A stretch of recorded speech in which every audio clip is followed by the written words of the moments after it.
Assalamualaikum warahmatullahi wabarakatuh. Kami dari kelompok 8 dengan anggota Anissa Gustiara, Anitia Tatawidianti, Hidayatullah, dan Muhammad Riza Fatlepi akan mempresentasikan mengenai kebijakan investasi dan penerapan dan penetapan prioritas dalam sistem informasi teknologi informasi.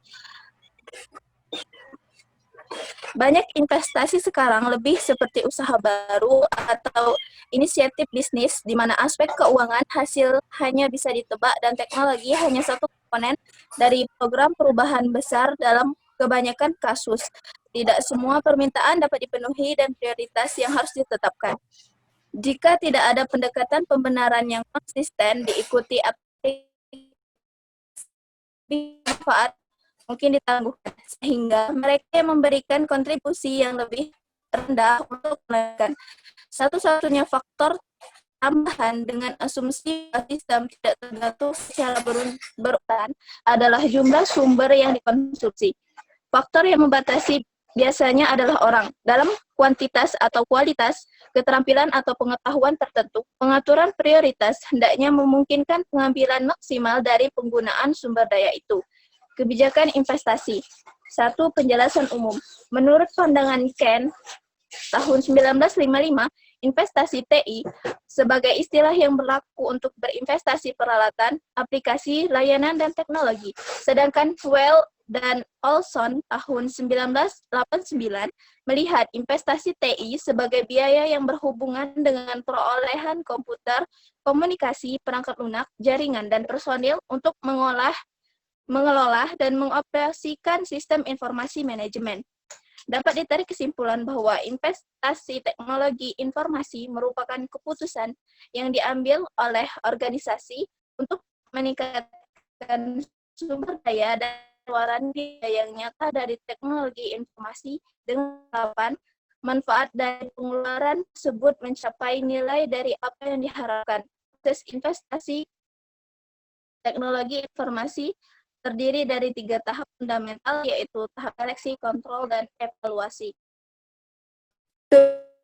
Investasi lanjutan. 2. Evaluasi investasi sistem informasi teknologi informasi secara tradisional dengan asumsi bahwa biaya tetap yang dikonvensasikan terhadap pendapatan bersih selama umur aplikasi seperti sebuah proyek modal atau pabrik dan peralatan. 3. Evaluasi investasi sistem informasi atau IT sekarang. Sekarang, investasi sistem informasi teknologi informasi lebih terlihat seperti sebuah usaha baru atau sebuah inisiatif bisnis di mana pada aspek keuangan hasilnya hanya dapat ditebak dan teknologi merupakan salah satu komponen dari perubahan besar. Materi selanjutnya akan dijelaskan oleh Anitia Tatawidianti. Kepada Anitia Tatawidianti, saya silakan. Baiklah, terima kasih moderator. Materi keempat yaitu survei tentang investasi TI.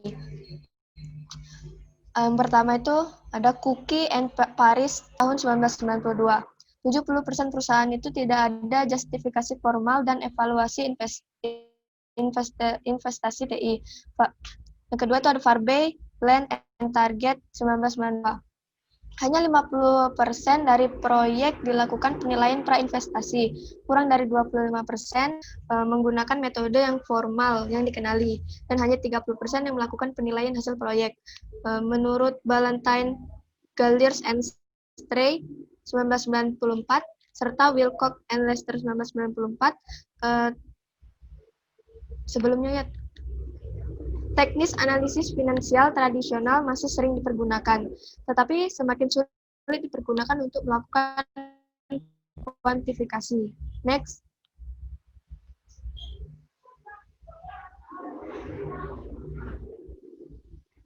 Menurut Hofstresser 1990, Peter 1990, dan Simon 1994, teknik berbeda untuk proyek yang berbeda. Dan menurut Lincoln and Sorok 1990, strategi strategi investasi SITI sering tidak menggunakan justifikasi investasi formal. Dan menurut Grindley 1991, 83% manajer TI mengaku bahwa analisis atas keuntungan proyek TI adalah fiktif. Kata seorang CEO, justifikasi investasi IT ibarat konspirasi besar-besaran untuk memperbesar-besarkan keuntungan. Next.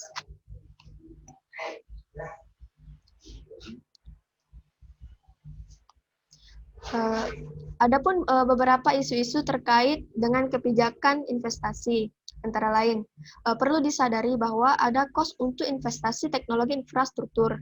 Jadi kalau mau membeli jaringan atau komputer server baru harus bisa dilihat kapasitas yang akan disediakan dan keuntungannya secara makro.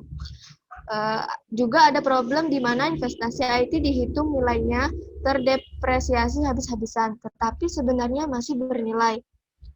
Dan yang ketiga itu ada kadangkala juga tidak seluruh biaya dimasukkan ke dalam akunting, misalnya biaya spesifikasi sistem dan uji coba.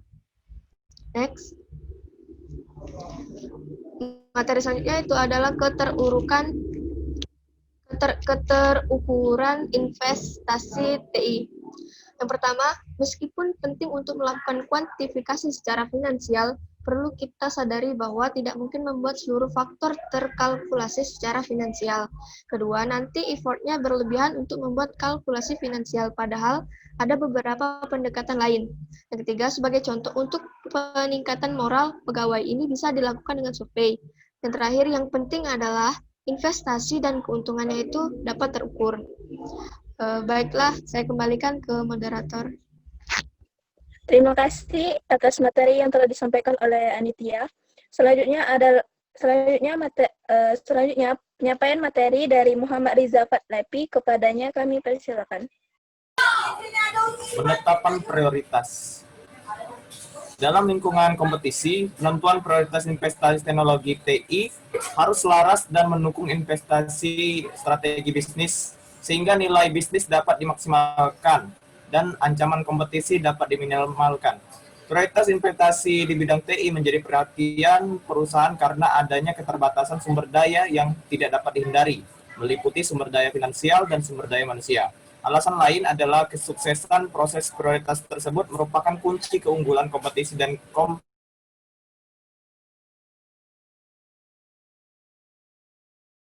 sehingga perusahaan tersebut dapat terus bertahan dan berkompetisi di lingkungan bisnis yang semakin ketat. Dengan adanya penetapan prioritas, investasi dapat efektif dan tepat sasaran. Kemudian faktor penentu prioritas. Faktor penentu prioritas dalam kebijakan TI, investasi TI adalah 3, yaitu 1, apa keuntungannya, 2, apa sumber daya yang tersedia, dan 3, resiko kegagalan dan pengembangan yang ada.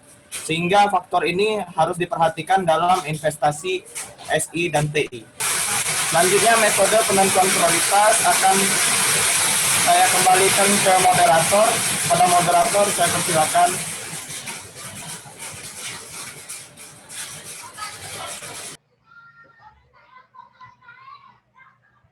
Baiklah, saya akan menjelaskan tentang penetapan prioritas dari segi metode penentuan prioritas. Yang pertama itu ada metode dengan menggunakan kriteria finansial dan non-finansial atau mempertimbangkan faktor kualitatif dan kuantitatif.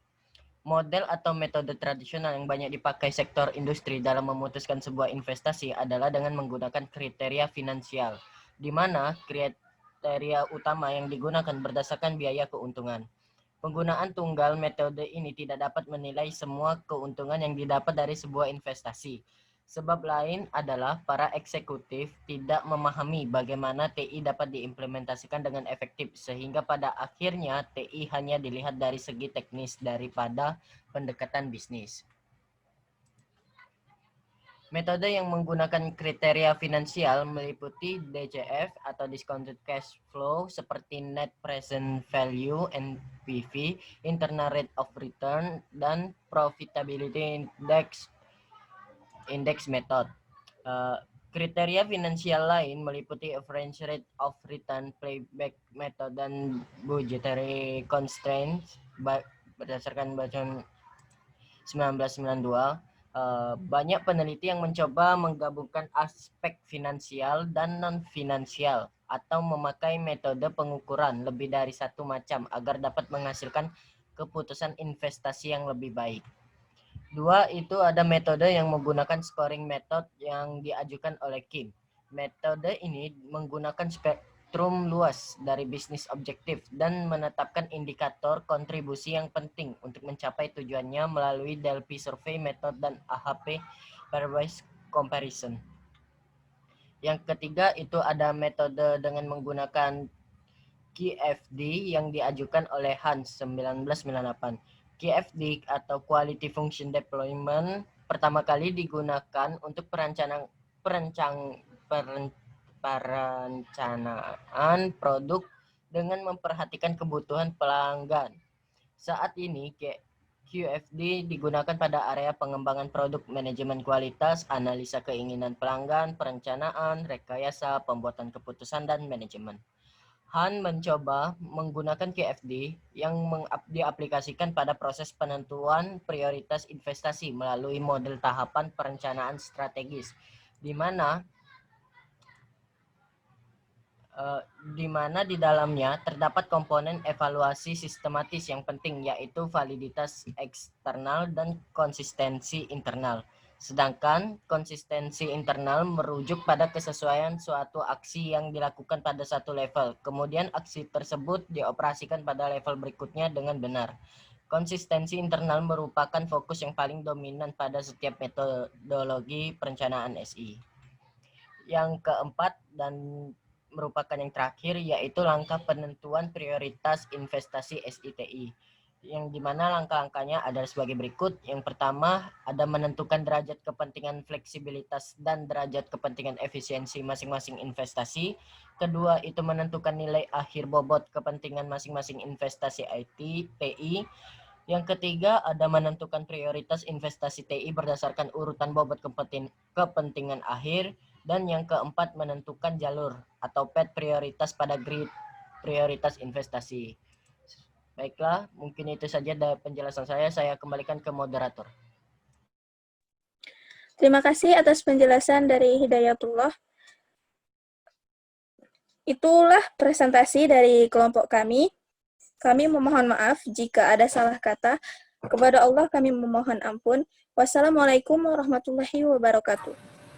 Waalaikumsalam warahmatullahi wabarakatuh.